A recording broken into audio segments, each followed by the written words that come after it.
Hey guys, Mr. Duran here, and it is time for another Tech Tip Tuesday.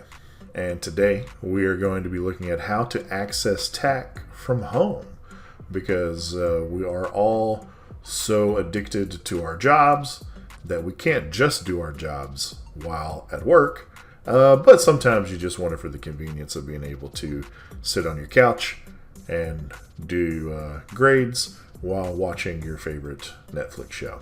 So, here's what we're going to do. If you have ever tried to access TAC from home, you're going to get an error message that looks like this.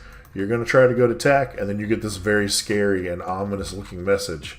That's an empty threat. They don't really mean anything by that, but it doesn't really, solve our problem of being able to have access to TAC.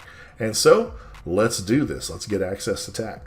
We're going to go to our teacher spots. You're going to go to staff resources, or you can just go directly to these teacher spots, whichever one is relevant to your building.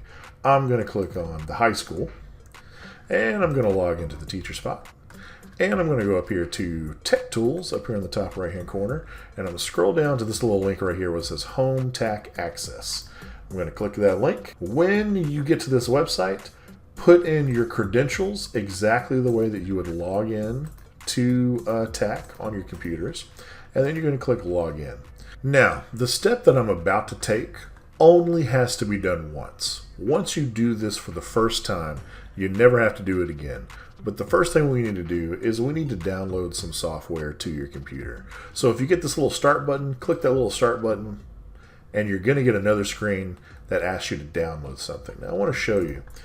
Down here, this is going to be the app that you need to download, but the site is automatically detecting what type of device you're on.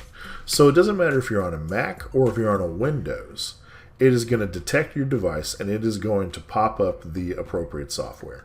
I'm on a Mac computer, and so I'm going to grab my Mac here, and I'm going to hit Start, and then I'm going to click Download, and it's going to start a download for the app that I need.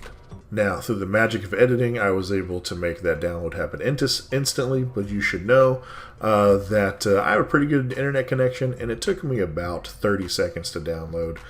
Depending on your internet connection, it could take anywhere between 30 seconds to about 5 minutes. And so if it takes a little bit of time to download that, don't panic. It just means that we have slightly different connections.